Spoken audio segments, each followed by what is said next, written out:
नमस्कार, आप देख रहे हैं बिहार उज्जवल न्यूज में चेतन थिरानी। आइए देखते हैं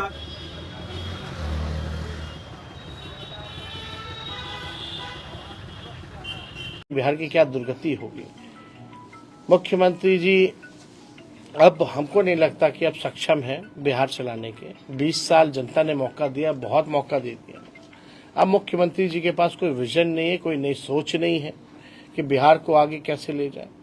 कभी कोई प्रयास नहीं किया गया उनके द्वारा कि बिहार में निवेश कैसे हो, कारखाने कैसे खुले। हम लोग जब थे तो रीगा शुगर मिल हम लोगों ने खुलवाने का काम किया। तो हम लोगों ने कई काम हम लोगों ने किए 17 महीने में, जो आज तक जो है नहीं हुआ था। वही मुख्यमंत्री जी बीच में कहते थे असंभव है, बाप के पास से पैसा ला के नौकरी देगा। वही 17 महीने में हम लोगों ने गांधी मैदान से उनसे ऐलान कराने का काम किया। उसी गांधी मैदान में हम लोगों ने नियुक्ति पत्र बांटने का काम किया। जो असंभव था उसको संभव करके हम लोगों ने दिखाया। तो आप लोग जानते हैं, कोई भी सरकार जो है, अगर आप गाड़ी खरीदते हैं तो उसका 15 साल से ज़्यादा उस गाड़ी को चलाने की इजाज़त नहीं दिया जाता है। क्यों? क्योंकि गाड़ी जो है खटारा हो जाता है, प्रदूषण फैलाता है, बार बार सर्विसिंग की ज़रूरत पड़ती है, फिर भी ठीक नहीं होता है। तो जब सरकार 15 साल जो गाड़ी है उसकी इजाज़त नहीं देती उससे ज़्यादा चलाने की, तो ये सरकार को 20 साल हो गया है। तो जनता भी इस बार देख रही है कि अब सरकार जो है किसी काम की नहीं है। मुख्यमंत्री केवल चेहरा है। चंद अधिकारी और चंद नेता अपने लाभ के लिए इनके चेहरे का इस्तेमाल कर रहे हैं और बिहार के खजाने की लूट मचाए हुए हैं, भ्रष्टाचार फैलाए हुए हैं। असली सीएम हमने बार बार कहा कि डीके बोस ही है सुपर सीएम। मुख्यमंत्री अब केवल नाम के रह गए हैं। कहीं शोक होता है, गांधी जी की श्रद्धांजलि दी जाती है तो उसमें ताली मारते हैं।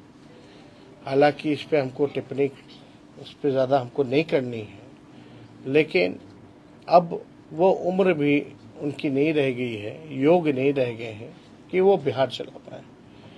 तो आप देखिएगा, आज ही हमने केवल जनवरी माह का छुटपुट घटनाएं जो हैं आज हमने बुलेटिन जारी किया है 137 घटनाओं का। तो आप समझिए बिहार में प्रतिदिन जो है अपराध बढ़ रहा, लूटपाट, अपहरण, हत्या, बैंक की रॉबरी, आपका गैंग रेप जैसी घटनाएं, या जनप्रतिनिधि किसी को मीडिया वाले को पीट रहे हैं या सासाराम के दलित जनप्रतिनिधि उनको पीटा जा रहा। इस तरह की घटनाएं लगातार जो है हम लोगों के सामने आई हैं और पूरी तरीके से ये सरकार विफल है। कल पटना में ही आप लोगों ने देखा होगा कि किस हिसाब से गोलियां चल रही हैं। जब गोलियां चल रही हैं तो कहां से अमन और चैन और शांति है। तो ये पूरी तरीके से अपराधियों का बोलबाला है। सरकार कोई कार्रवाई नहीं करती है, बल्कि अपराधियों को जेल से छुड़वाने का काम करती है। उनके लिए नियम कायदा बदल दिया जाता है और अपराधी जो है सीएम हाउस बैठ करके मिलते हैं और सीएम हाउस से ही जो है कंट्रोल किया जाता है। तो हम सब लोग यहाँ आज आए हैं इस कार्यक्रम को करने।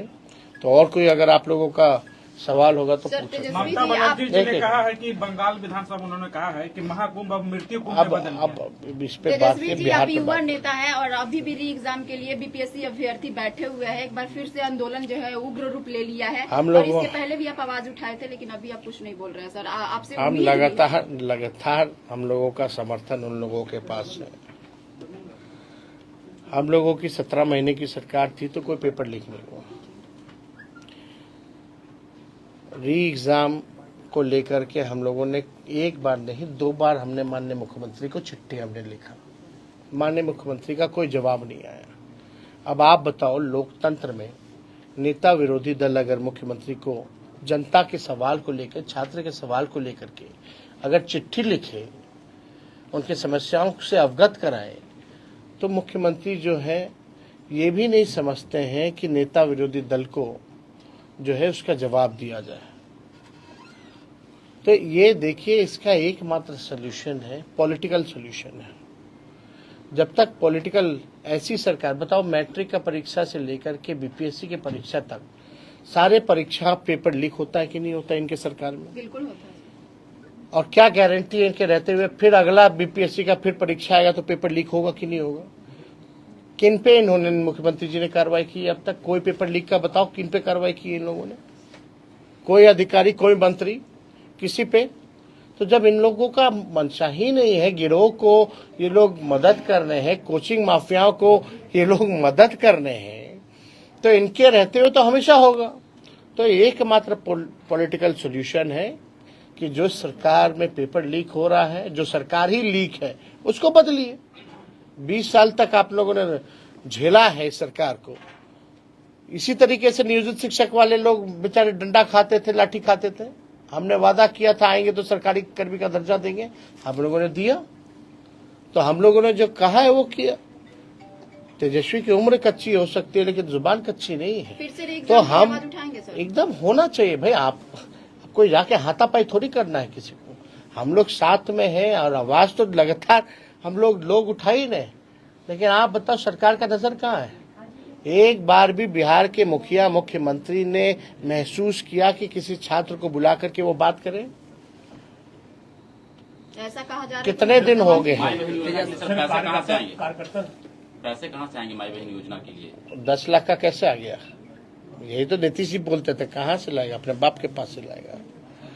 पैसा है नहीं। बजट है, बजट का कितना खर्च हो जाता है साल का? अभी बजट सत्र आने वाला है ना। बिहार का कितना बजट है? 2 करोड़ समथिंग है यहाँ का पूरे साल का। 2 करोड़ नहीं, 2,70,000 करोड़, लगभग 80,000, 2,80,000 करोड़ का पिछले बार का। उसमें से कितना खर्चा हुआ? कोई हिसाब दिए सरकार? कितना पैसा सरेंडर की है? सरेंडर की है जरा एक बार आप लोग देखिए, इच्छा शक्ति होनी चाहिए। हम लोग कोई चीज कहते हैं तो साइंटिफिक अध्ययन करके कहते हैं। हम लोग हल्की बात नहीं करते हैं। डायरेक्ट कार्यकर्ता से आप मिल रहे थे, क्या फीडबैक आ रहा है?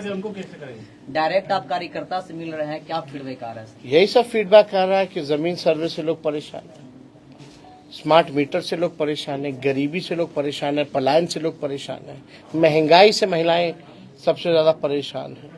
2005 में महिला सशक्तिकरण को लेकर नीतीश जी ने सरकार बनाई थी और आपने 2025 में माई बहन योजना को लेकर आप पूरा बिहार भ्रमण कर रहे हैं। तो क्या लगता है कि ये जो आपका माई बहन योजना है वो सक्सेसफुल होगा, जिस तरीके से नीतीश कुमार का 2005 में सक्सेसफुल हुआ? नहीं, क्या महिला सशक्तिकरण। देखिए, आपको एक बात समझना पड़ेगा कि महंगाई है कि नहीं। अब तक सबसे ज्यादा, इससे ज्यादा महंगाई आज तक नहीं। पहले बीजेपी के लोग जब 50 किलो प्याज हो जाता था तो माला पहन करके घूमता था, तब उन लोगों को महंगाई डाइन नजर आती थी। अब महंगाई का मौ भी लोग नहीं बोलते। पिछले बार का उसमें से कितना खर्चा हुआ? कोई हिसाब दिए सरकार? कितना पैसा सरेंडर की है? सरेंडर की है जरा एक बार आप लोग देखिए, इच्छा शक्ति होनी चाहिए। हम लोग कोई चीज कहते हैं तो साइंटिफिक अध्ययन करके कहते हैं। हम लोग हल्की बात नहीं करते हैं। डायरेक्ट कार्यकर्ता से आप मिल रहे थे, क्या फीडबैक आ रहा है? डायरेक्ट आप कार्यकर्ता से मिल रहे हैं, क्या फीडबैक आ रहा है? यही सब फीडबैक आ रहा है कि जमीन सर्वे से लोग परेशान है, स्मार्ट मीटर से लोग परेशान है, गरीबी से लोग परेशान है, पलायन से लोग परेशान है, महंगाई से महिलाएं सबसे ज्यादा परेशान है।